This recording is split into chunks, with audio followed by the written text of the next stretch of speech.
Você já imaginou acordar um dia e não conseguir se movimentar de forma correta? Tentar levantar da cama e sentir sua perna falhar? Ou ir pegar um copo d'água e não conseguir manter ele na mão por estar tremendo? Essa é a rotina de milhões de pessoas no mundo todo que sofrem com a doença de Parkinson. Nesse vídeo aqui eu vou explicar o que é a doença de Parkinson, quais são os principais sintomas e o que acontece no cérebro da pessoa que tem o Parkinson. Imagine que seu corpo é como um relógio, funcionando perfeitamente com cada tic-tac no ritmo certo. Agora pense que de repente os ponteiros começam a se mover de forma irregular. Esse é o efeito da doença de Parkinson no corpo humano. A doença de Parkinson é um distúrbio neurodegenerativo crônico que progressivamente vai causando sintomas motores, como as alterações de movimento, e também sintomas não motores, como alterações neurológicas e psiquiátricas. Essa doença foi caracterizada pelo médico britânico James Parkinson em 1817, quando ele escreveu um ensaio intitulado Um Ensaio sobre a Paralisia Agitante, no qual descreveu pela primeira vez os sintomas da doença. Nas décadas de 1860, o neurologista francês Jean-Martin Charcot estudou mais a fundo a doença, diferenciando ela de outras condições e nomeando a doença de Parkinson.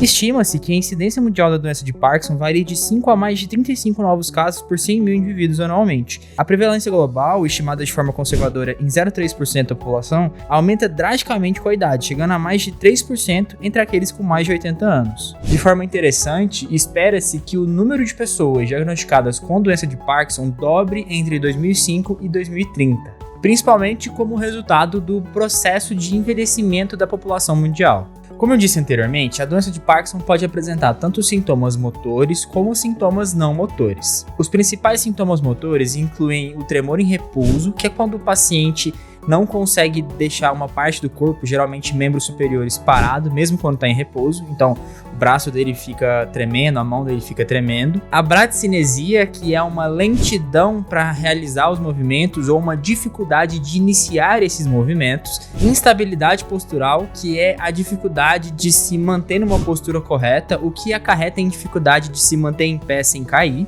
E a modificação da marcha, que é a alteração da capacidade de se locomover.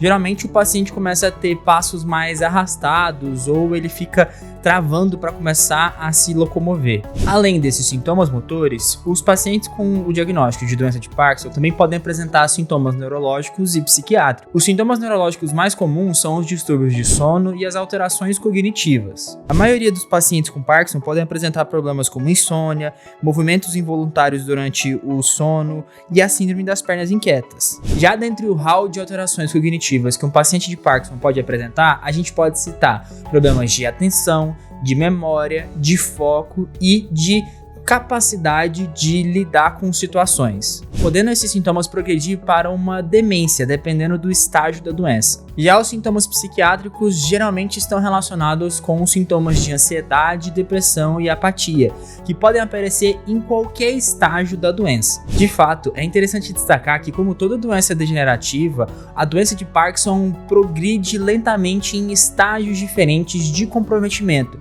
não somente de sintomas motores, como também de sintomas neurológicos e psiquiátricos. E o que acontece no cérebro da pessoa com a doença de Parkinson? Antes de eu falar isso, que tal você deixar seu like aqui embaixo para ajudar o canal a continuar crescendo? Bem, existem vários mecanismos biológicos propostos para explicar as alterações cognitivas, motoras e psiquiátricas encontradas nos pacientes com doença de Parkinson. Algumas características neuropatológicas são bem estudadas e são elas que eu vou falar aqui para vocês. Mas todos os dias a gente está descobrindo um pouco mais sobre as alterações cerebrais que ocorrem na doença de Parkinson. Por exemplo, através dos estudos pós-mortem de cérebros de pacientes diagnosticados com a doença de Parkinson, a gente descobriu que ocorre uma alteração de diminuição significativa de neurônios de uma área específica do cérebro chamada substância nigra. Essa área faz parte do conjunto de núcleos da base, que é um grupo de estruturas localizadas profundamente no cérebro que desempenham um papel crucial no controle e modulação dos movimentos, além de também estarem envolvidas em funções cognitivas e emocionais. De forma bastante simplificada, os neurônios desses núcleos da base são responsáveis por regular e coordenar os movimentos do nosso corpo. Eles funcionam como as engrenagens internas de um relógio, que garantem um movimento preciso dos ponteiros do relógio para a gente conseguir ter noção das horas. De forma similar, o padrão de atividade dessas áreas neuronais é responsável por fazer com que você consiga fazer um movimento harmonioso e não fazer um movimento que vai ficar travando ou tendo problemas. Apesar de a gente ainda não saber exatamente por que isso começa a acontecer, até o presente momento a gente sabe que ocorre uma degeneração e morte massiva de neurônios dessa região específica, que é a substância negra, chegaram até em casos de 90 a 95% de perda. Essa diminuição dos neurônios provoca uma desestabilização na comunicação dos núcleos da base, porque aí você diminui a atividade de um neurotransmissor chamado dopamina, que é essencial para o controle motor. Com a diminuição da quantidade de neurônios, a área responsável por controlar o movimento fica prejudicada, porque agora ela literalmente não tem poder de processamento para garantir que você consiga controlar o movimento de forma adequada. Em tese, isso estaria relacionado com o surgimento dos sintomas motores de Parkinson. Outra coisa muito interessante que acontece nos pacientes com o diagnóstico de Parkinson é o acúmulo de uma proteína específica chamada alfa-sinucleína. Sim, eu sei que são nomes complexos, mas fique tranquilo, porque o importante da gente entender é que o acúmulo anormal dessa proteína em diversos neurônios diferentes de regiões diferentes do cérebro parece estar relacionado com a morte neuronal e a degeneração observada no cérebro desses pacientes. A gente chama esses agregados de corpos de Lewy, que se depositam em diversas áreas diferentes do cérebro e são capazes de alterar a sobrevivência dos neurônios e também sua comunicação. O mais interessante é que essa proteína parece ter a capacidade de ficar mal formada e de ir se agrupando e espalhando essas malformações por diversas áreas do cérebro, meio que como se fosse um vírus. E isso parece estar relacionado com o processo de progressão dos estágios da doença. Até o presente momento, não existe uma causa definitiva para o surgimento da doença de Parkinson. A gente sabe que vários mecanismos biológicos parecem ser importantes para o desenvolvimento da doença, mas a gente ainda não sabe exatamente o que acontece primeiro.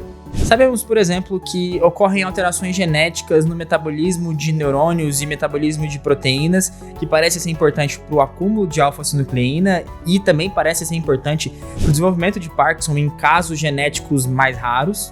Mas também a gente sabe que há alteração no perfil de atividade do metabolismo de mitocôndrias, que são organelas da célula capazes de produzir energia celular, bem como processos de neuroinflamação estão correlacionados com a degeneração observada no cérebro de pacientes com doença de Parkinson. É importante destacar aqui que o diagnóstico da doença de Parkinson é clínico, ou seja, o médico vai conseguir avaliar o histórico do paciente e descartar outras doenças que podem estar explicando as alterações motoras ou cognitivas experienciadas pelo paciente. Ou seja, não existe um teste, um exame específico que diagnostique a doença de Parkinson. Existem alguns exames complementares que auxiliam no diagnóstico, porque conseguem excluir outras causas que podem aparecer os sintomas motores ou neurológicos apresentados nos pacientes de Parkinson. Geralmente esses exames são exames de imagem, como a tomografia computadorizada, a ressonância magnética e o PET scan. Se você gostou desse assunto e quer saber mais sobre isso, deixe seu like aqui embaixo e comente se você quer saber sobre como funcionam os tratamentos e também os novos tratamentos para a doença de Parkinson. Além disso, não deixe de compartilhar com um amigo que gostaria de saber sobre esse assunto.